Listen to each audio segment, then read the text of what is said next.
Welcome to Mommispace, the podcast for moms of all stages.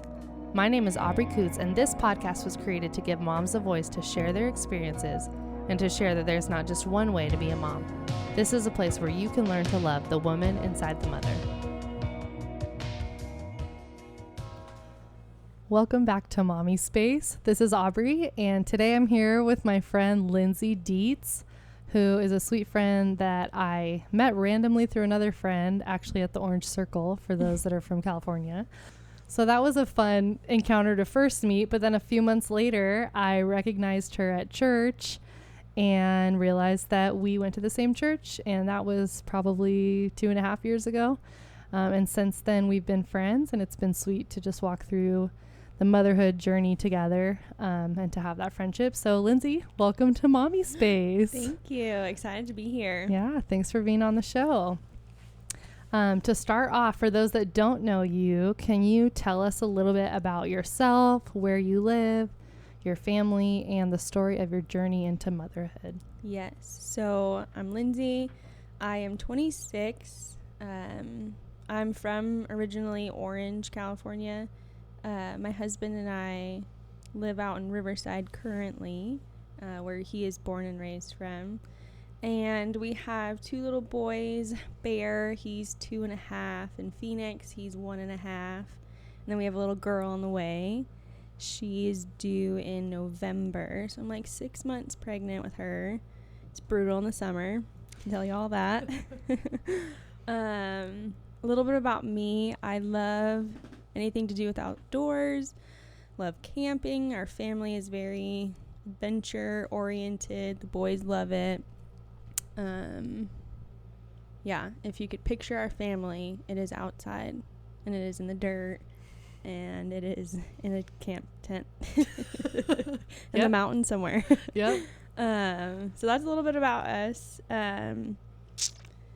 So growing up, didn't necessarily plan for college or a major career to go into. My deepest desire was to get married, have some babies, raise them. That was the job I wanted. So that's where we are. I have the 2 little boys and then the girl on the way. The road to motherhood has not been easy necessarily. Obviously, we have the 3 natural babies, but we've lost 2 along the way.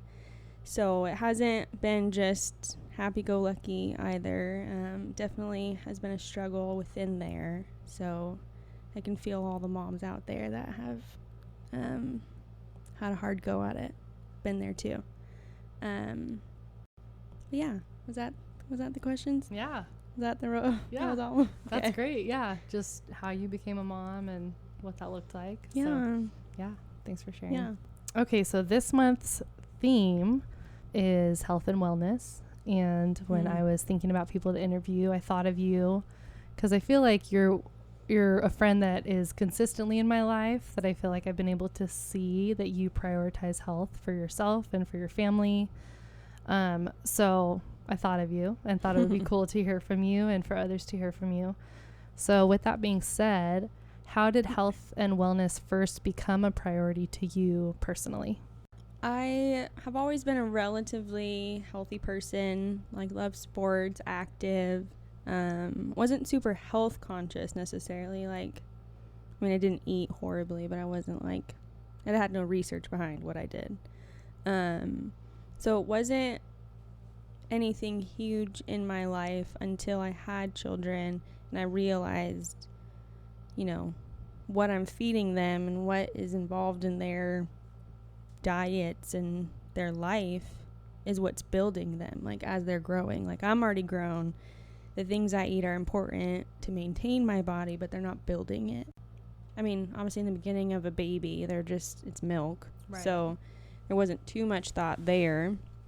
But as soon as he started eating foods, I would make a lot of his foods, so that I knew what went into them. And today it's easy to buy healthy baby food. It says what's in it. It's pretty easy. But yeah, so didn't really start until I had kids.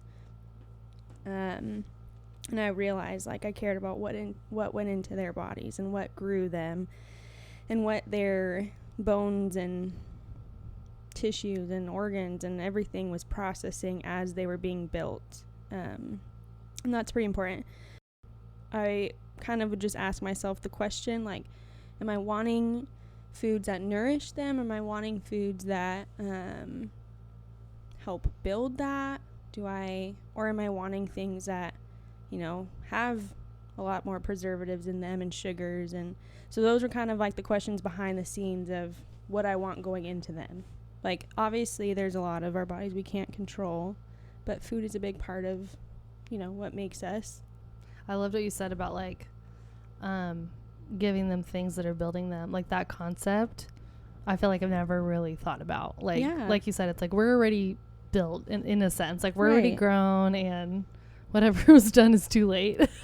I mean, we have control of what we eat and how we take care of ourselves now, definitely. But, yeah, like you said, like, what is going into their bones and tissues and what their organs are processing. Like, I think it is good to think about, like, okay, these little humans, that makes it a big deal. Yeah, like, as they're growing and developing, what are we, like, giving them, you know, as their body's filtering through things and processing. And yeah, that's a great thing to think about. So, yeah, it's helpful to think of it as, I'm just sustaining my body.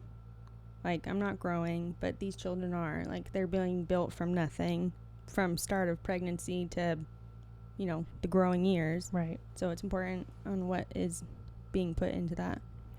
Yeah. No, that's a great point. I like that.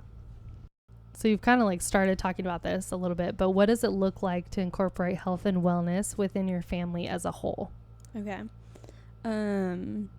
Gosh, in this season, it's pretty brutal being pregnant. I just am like... Survival. Yeah, right? And then in summer in Riverside, it's just, let's survive. Yeah. I've never loved food. It's not like this passion of mine. So this season specifically, while pregnant, 2 toddlers, is brutal. So it is not all health. Like, don't get me wrong. Today was mac and cheese. Like, that is life sometimes. Totally good. But let's see, I feel like even within that, it's easy and helpful to add things. Mm-hmm. So in the mac and cheese, I put broccoli. Like, that gives me peace of mind. Yeah. That helps me sleep at night. Yeah. You know? There's actually a really good book by Jerry Seinfeld's wife that's called Deceivingly Delicious or something like that. Okay. And it's about hiding, like, pureed vegetables in normal foods for your children. Like, putting them into quesadillas and all kinds of things. And it's actually really helpful. But meal planning is very helpful. When I give myself a couple recipes, a couple meals, a couple basics of what I know our family will eat, and I know that there's a vegetable in it, like, for dinners, that's been very practical, very helpful. Yeah. Like, I go to the grocery store, I get those things. Yeah. And then even for that day, like, I know that that's what we're doing for dinner. I can set the meat out to thaw, whatever.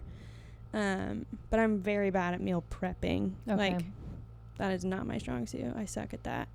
I don't go and, you know, like, cook all the chicken for everything. The week. Yeah. Never done that. Not good at that part.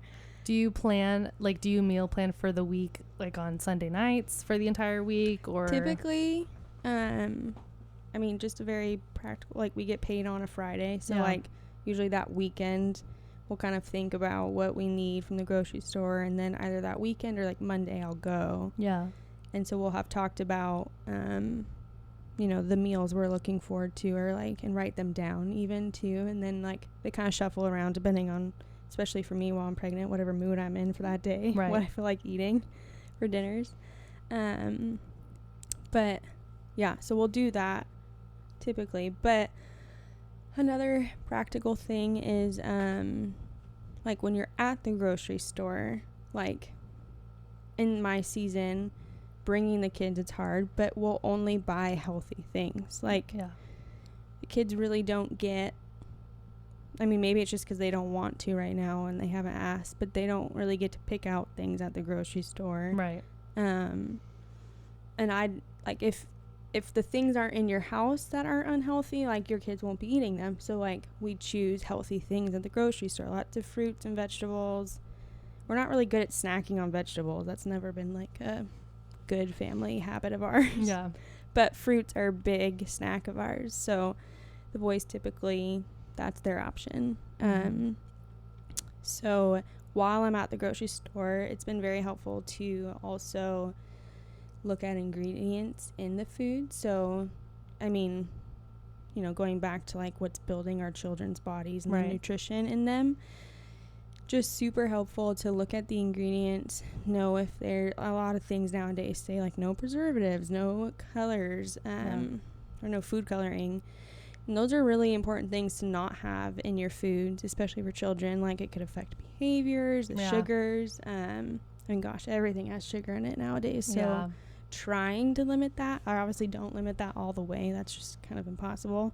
And I don't want to be a cruel mom. Like I want them to have fun with what they eat. Right. But yeah, looking at ingredients at the store is helpful. Only buying, you know, more healthy things is way better and easier. But yeah, practically, like, I don't know, I guess each season is different and for different moms, you know, like play on your strong suit. If you're good at meal prepping, like that's makes it really easy to be healthy. You know, you can prep yourself for the whole week. Another thing, especially like with toddlers as they have an opinion, is that being more stubborn than they are. Like, I mean, my oldest, like, he is a stubborn one and he will fight me on it until he dies. But I'm also stubborn, so I will fight back until I die. So I think that that's very helpful. They can see into our pantry at home. So like even Phoenix, the younger one, is starting to like point at things and he wants that snack, like puffs or whatever it is. And I think it's just helpful to be more stubborn and hold your ground on what you're willing to feed them, especially during snack times. So for breakfasts, like they don't really often get choices. It's like, I'm making eggs this morning, or I don't even tell them. I just make their food and I put it on the table. That's their option. Yep. And we obviously have fun. Like we'll do pancakes and things like that too. Yeah. But for snacks specifically, like they have very strong opinions about what they want to snack on, and it's usually like crackers or things like that. So sometimes like, okay, like we'll have a couple crackers, like this is how many mommy's giving you. And then from there, it's fruit as your option. And typically they fight me on that, but, you know, just being more stubborn. Like, that was your option. Like, mommy's not going to argue with you about that. Mommy's not going to have a conversation even about that. I gave you a couple crackers. That's how many I said. Now it's time for fruit. So, like, if you're still hungry, I would love you to eat some fruit. But if you're not, and you're not willing to eat that, like, you're going to wait till dinner. Yeah. And that's the next time that food's going to be available. Yeah. Yeah. And go outside and play. Yeah. And go back outside. Yeah. No, I think that's a great thing to share. Like, I cannot cater to each one of your specific orders or needs of, you know, the snack that you want or the lunch that you want. It's like, nope, this is what we're getting. When I was little, my mom would always say, or my parents would say for meals, we were the kind of family, and I know families do things differently, but it was like, you eat what's on your plate. That's what you're eating. There's no other option. There's no other option. And they would say, you get what you get and you don't throw a fit. I've totally heard that before. Yeah. Which I loved. And I don't think I've actually used it for my kids, but there's similar concept. Yeah. No, I mean the same concept. Like, they're like, oh, I don't like this. My stomach hurts. I'm like, well, this is what we're eating. So, next food is breakfast. So. Yep. You can wait till the next meal and better luck next time. But yeah. We're just starting to have to like actually follow through with that with Bear is, okay, this is what was for dinner. So you can choose, like some days it's like, no, you're going to eat it and you're going to sit here until you do. Yeah. And some days it's like, if you'd rather not eat, that's fine. But like when you go to bed, you're going to tell me you're hungry and there's not going to be an option. Like this is the option. So like you're going to go hungry. And we've had to like actually follow through with that, and it's brutal, but he's starting to get it. But It is hard with toddlers, like trying to teach them. Yeah. They have it stuck in their head and that's what they want. Yeah. I'm really thankful though, because we give our kids like everything, and I'm thankful because I feel like in a sense it has like broadened their palate, you know. Oh, for like sure. like they'll pretty much eat anything. And like when they first came home to us, like my husband would give them like hot sauce or like tapatio or tahini, like different things that were kind of spicy, and now they ask for it. They're like, can I have tapatio? That's so Can I, good. you know, like they're just like used to it and they like it. And I'm like, man, I don't really know very many kids at all that like are asking for these things. But Yeah. So then that goes into like another thing I've had to learn, especially as if I'm wanting my kids to be eating healthy, like I have to practice what I preach. yeah. And that's been kind of hard. Like I'm not very adventurous in my food. Yeah. Like don't like to try new things. If it looks weird, don't want to try it. Right. Like I'm very childish in that way. Yeah. So if I'm making Bear do that or Phoenix do that, like I have to actually also eat healthy. And that's been definitely convicting of, okay, I'm telling my 2-year-old, I'm telling my 3-year-old, you guys have to do this. So I also have to go do that as well. Yeah. My husband, Patrick, usually like swiftly brings me to remember that. You have to try this food as well. I'm like, oh gosh. Like, no, please. My body's already built. Lately, I'm like, I'm pregnant. I can't. Just makes me sick. Yeah. Oh, that's awesome. Okay, so I know another thing practically that you do in your week is you have a garden. Yes. A beautiful garden in your backyard that's very is vibrant the right word? I don't know. Can a garden be vibrant? It's lush right now. Yeah, it's a very lush garden that I'm very jealous of. So could you just like share more about your garden, how it started, kind of what the upkeep looks like in having something like that, and just like practical steps if someone were to want to start a garden? Yes. So I grew up gardening. It's kind of always been in my family. My dad and I, or my brothers, we would always have a garden wherever we lived. And that was just a fun activity. It was nice. I don't necessarily remember eating those things. It wasn't like this huge, like, brought in all our groceries from the garden, you know. But it was a fun activity, if nothing else, like planting everything, getting it ready, tending to it, taking care of it after things were starting to grow. So I grew up doing it. That's kind of how it started. I've always liked it. It's very rewarding, like putting these little seeds into the ground and then all of a sudden these little sprouts come up and like you take care of it, and when you don't take care of it you see that. And it's also very therapeutic, you know, to be out in the dirt. And I don't know what it is about like just getting your hands dirty in like garden soil. You know, it doesn't feel like you're out at, you know, the park and dirt, but It's your own dirt. yeah. You know where it's been. Yeah, kind of. So yeah, therapeutic, rewarding. But then now having kids, it's very, it's a very good opportunity to teach them. And I mean, most children love being outside and in the dirt and working and learning. Yeah. It's helped me to be patient. Like I'm always like, no, don't touch that one, it's growing. Right. Because, you know, they're not gentle people. So I have to often let go of little plants or them getting squashed or things like that. And just, but yeah, it's a teaching opportunity. So that's fun now with children to be able to use that. Bear loves seeing when things are growing and like, oh, we're going to bring that inside, or, oh, we can share this with a friend. But yeah, what was the next part of it? The upkeep. Yeah. What is the upkeep like during your week? Yeah. Gosh, in summer it sucks. Really? It's like typically my garden starts to go downhill like starting in July. It's really hot outside. Upkeep is typically pretty chill. The more you pick from your garden, the more that it's producing.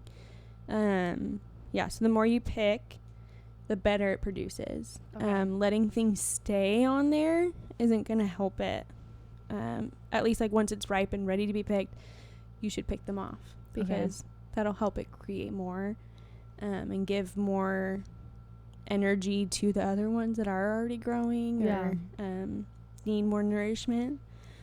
So that's a very big part of the upkeep of the garden. Do you have your garden like on a sprinkler system, or do you have to Yes. water it? Oh, that's helpful. Started off not on a sprinkler system for like the first couple years out here in Riverside, and that was brutal, like having to water things every day or twice a day, especially during the summer. But then we recently, I mean, sprinkler systems are pretty easy to put in, so that was nice. But once that was in, it was like a game changer for sure.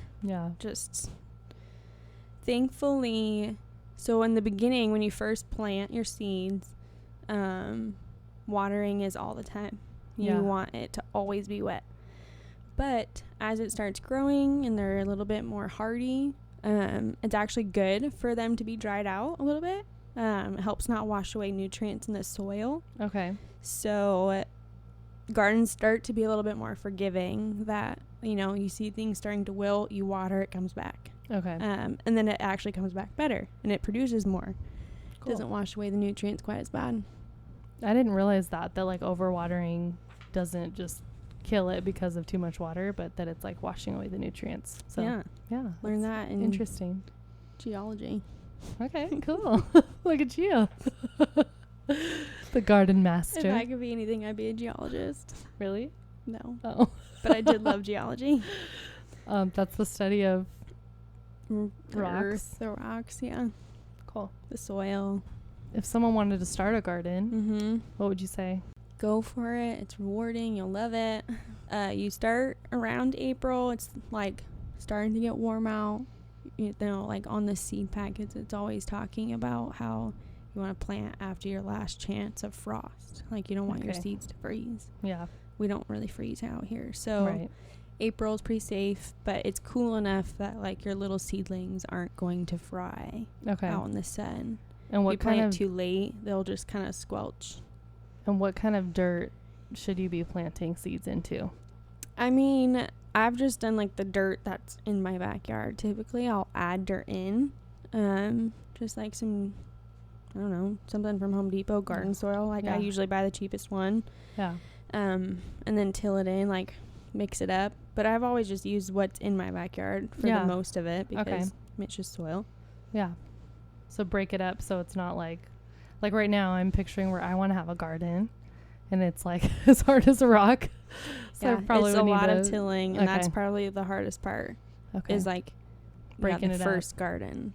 You know, getting that hard ground tilled and loose. And adding dirt into that is what you mostly want to do. But so starting out here, it's usually about April. You want to get those seeds up and strong before all the heat comes in. But then once the heat does come in, like most plants actually thrive in that. So like tomatoes love heat. They're going to do so good out in that. Same with a lot of the melons, like spaghetti squash or butternut squashes, zucchinis, watermelons, cantaloupes, all those types do really good mid to late summers. But like your berries and a lot of the more like softer fruits, those are more of like an early summer thing. Like a June they're gonna start producing. So like April's pretty safe to start everything. I'm gonna do a garden. Do it. I will help you. Perfect. I think even for me, just learning like, okay, this is why you'd want to start in April. This is why you don't want to overwater. This is the kind of dirt you need to plant seeds into. Like, and I know I've kind of briefly talked to you and been like, I want to have a garden, and then I just haven't done anything. But for real, I think next year, like, I'm gonna try to break up my soil between now and April. Because it'll probably take that long. It's good to like get your garden ready, like in the winter when you're the coolest. You have the time, and then just let your soil like figure it out for a little while and then plant. I'm gonna just have a lush garden like you next summer. What are some like practical steps or just like encouragement to maybe a mom that's listening that's like, man, I give my kids frozen corn dogs every day?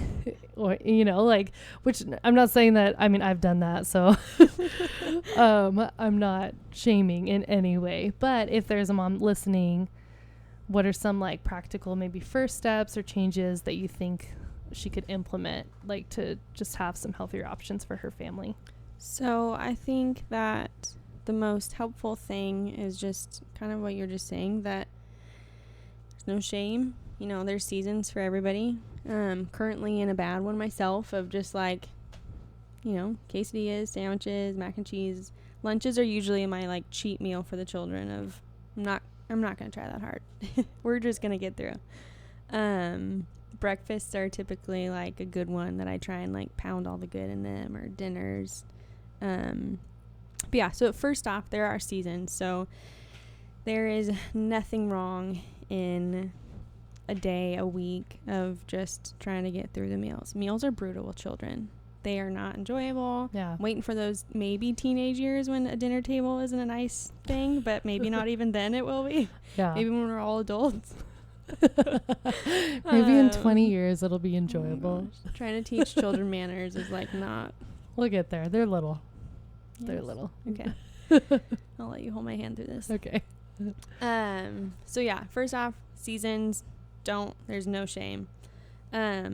Practically though, like kind of how I was saying how I do it is, you know, on a Sunday or whatever kind of like your starting point of your week is, to look at what you have going on that week. Okay, I'm going to be home for 4 dinners, so I need to make 4 meals. And to plan out what those will be. Like obviously with children, it's helpful to hide vegetables in the meals. So like a 1-pot meal is very helpful.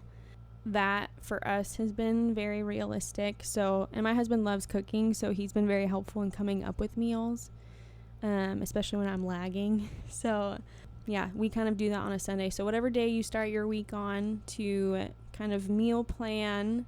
You don't have to meal prep. I suck at that too. But meal plan, like think about what you need to get at the store. Then when you're at the store, don't give in to, if your children are asking for certain snacks, or if you're just wanting them as well, like try not to give in to like the overly processed or things that are made essentially. I mean, not all things that you'd buy at the store that are made are full of preservatives, but like if you could make them at your house yourself, like try and do that, and then it's a fun activity even. And I mean, it's not that fun because it's messy, but it could be fun. You can make it fun for your children. I feel like you're good at that, like baking things or making pies. You just have to like let it go. Yeah. That like they're gonna put too much flour in, or like they're gonna dump it on the floor also.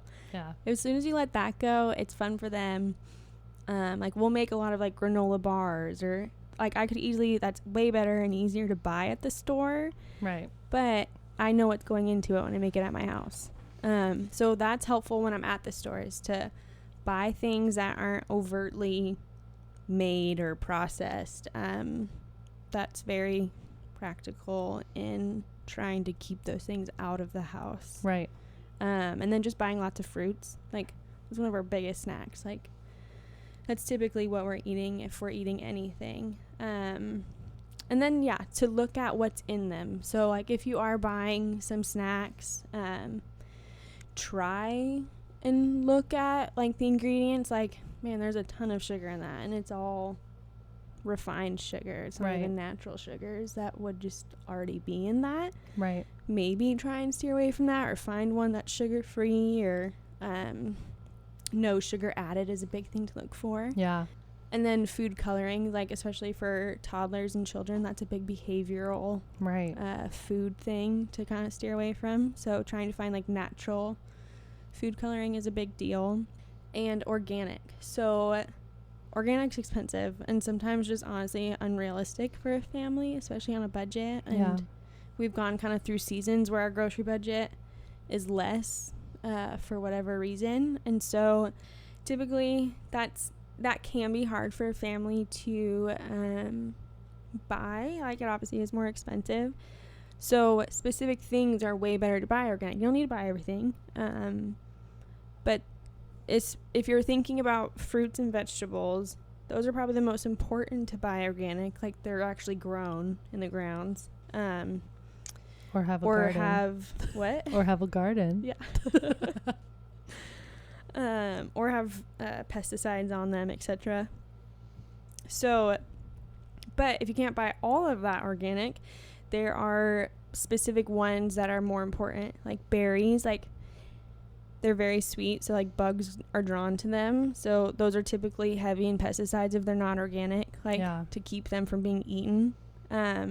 Berries are a big deal to buy organic. And then something grown in the ground, like a potato, like that's in somebody's dirt. Right. So that's probably more helpful to buy organic as well. Yeah. So if you can kind of think about it in terms of that, and then put a weight, like you can even just Google like the list. There's lists of like 1 to 10 of what's more important to buy organic. Yeah. Which fruits and vegetables are higher in pesticides, etc. So that's just a practical thing of how to implement a little bit healthier in that realm. Not necessarily like fruits and vegetables in any realm is good, right? But you know, there are specific ones that are a little bit better to buy organic for sure. I'll like include a link in the show notes, so people listening, if they like want to see a list like that, they can click and like see that. Yeah, that's just like super easy to Google. Yeah. And then even like, especially as you start to garden, like you kind of just notice those things yourself. Like, okay, well, this one's growing in the dirt, so I kind of want to know that it's a good dirt. that I'm not spraying it. Yeah. Hopefully you would know sure. that. It's also so ironic. Like, I've had to train my brain to look at sometimes, like when I'm growing something, like I've grown broccoli before, and it felt so weird to eat that. Like, I almost trusted the broccoli at the store more, and I was like, what is this? I grew this. Like, I should think. It was just this weird mental like game in my head. But I was like you thought it was dirty. It just felt like weirder to me. Like, oh, do I want to eat this? Like, is it gonna taste funny? Like, I don't know. It was really bizarre. And I have to like kind of remind myself. Like, we had spaghetti squash tonight for dinner from the garden. Yeah. And it was like, oh, it felt kind of weird to eat it. Like, is this okay to eat? And it's like, I almost trusted the one at the grocery store more. And it's like, I don't know those people. Yeah. I don't know who I don't know their that. Dirt. Yeah. That's awesome. But yeah, those are kind of the more practical tips of every day. Yeah. Kind of what I do and what I found to be helpful. Yeah, those are really helpful. And it's not like any drastic, crazy changes. Like, it's those... like last week I was talking to Deanna, and she said kind of similarly, like it's just like making one little choice at a time, or one change at a time, like for your family. It's not like overnight you have to be like, okay, now we're never gonna eat this again, we're never gonna like go here again or buy this again. But like making those simple changes where it's like, okay, if we can buy organic berries, then let's do that. Or if we, some of those things. So. And if you can't, like, it's really helpful to buy a fruit and veggie wash and wash them prior, and that can give you a lot of peace of mind of washing things away. Totally. Washing pesticides and dirt and peas from animals. I don't know. Yeah, whatever else is on your berries. Yeah. So I'm an oil girl, and I use doTERRA. But I know that doTERRA even has, like, you can use essential oils and water and make, like, fruit and veggie washes for your produce. So that's, like, another, like, natural way of, like, washing some of those things away, which is cool. You should put a link of, like, a recipe for that. I should. Oh, also, I want to link your granola bars. Okay. Because I want to know how to make them, and then if other people want to. For sure. Yeah. Yeah, no, that's really helpful.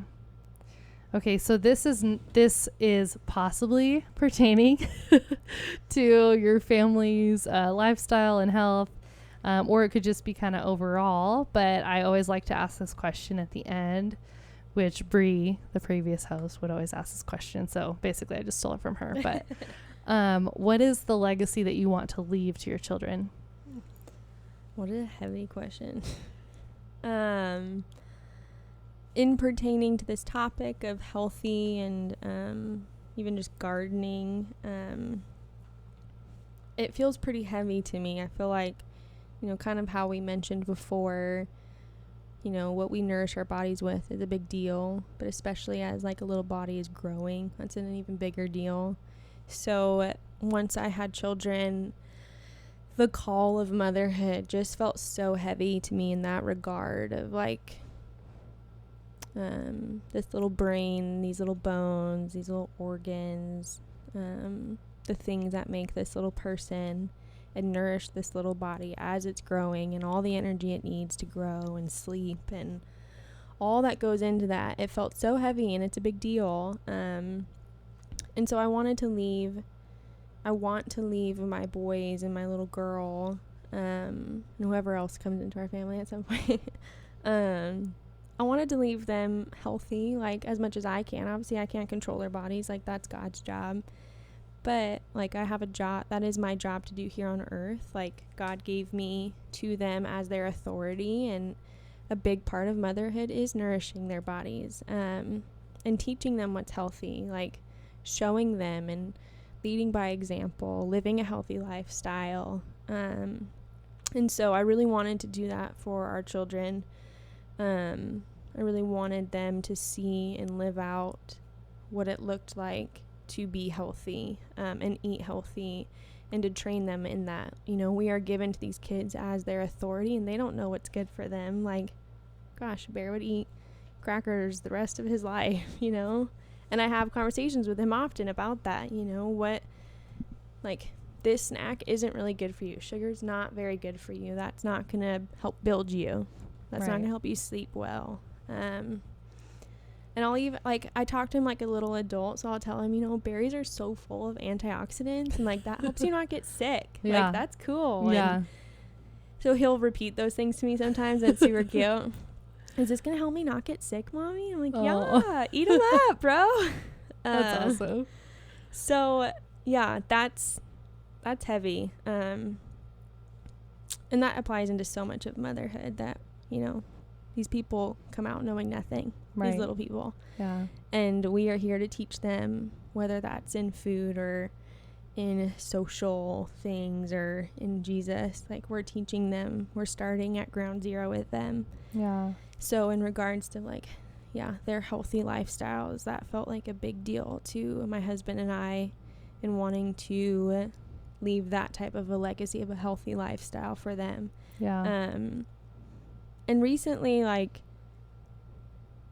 I think in just thinking about the legacy leaving behind, like leaving this earth behind and what I'm leaving to them, like, that felt like a really deep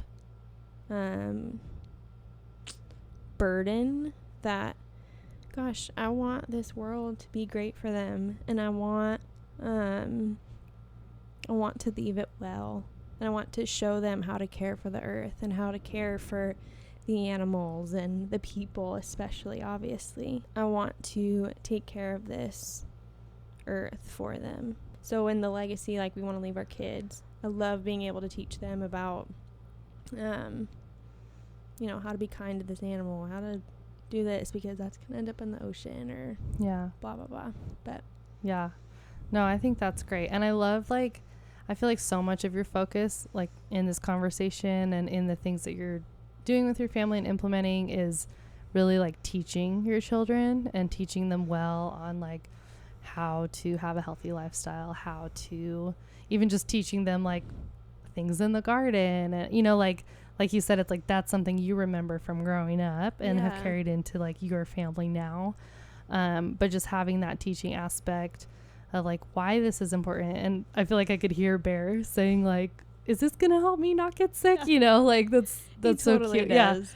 Yeah. But yeah, even having those conversations now as our kids are young, so they grow up knowing, oh, this is why my parents are giving this to me, or why we have a garden, or why we don't eat this, you know, like, all the time, or whatever it may be. Growing up knowing those things and bringing them into that, not just like, you have to do this because I'm the mom, you know, right? But teaching which them, sometimes happens. which, I mean, there's a balance for sure, but I think, like, teaching them that along the way is, like, a really important piece. So thanks for sharing that. Yeah, for sure. Yeah, it's definitely something you want to leave behind in, like, your next generation. Yeah, that's important. So for those that are on Instagram, if they want to see your garden or things like that, is there somewhere they can follow you? Yeah, at Lindsey Dietz. Perfect. Basic. Lindsey Dietz. Love it. Okay, well, thanks, Lindsey, Yeah. for letting me talk Thanks to for you. having me. And thanks for letting me just learn from you. And I'm excited for people to get to listen to this. So Yeah, me too. thanks. Thank you so much for listening. Be sure to check out all of the goodness from today's episode on the show notes and share this with a friend if it impacted you in any way. You can also leave a review on iTunes so other mamas can join in the movement of loving the woman inside the mother. Join our online Mommispace community every day by following us on Instagram at Mommispace, that's MOMMI space, where you can interact with me, some of our past guests, ask simple or hard questions, and give your valuable input on how to make Mommispace an even more beautiful, safe place for mamas all over the world. All my love to you, mama. You are enough.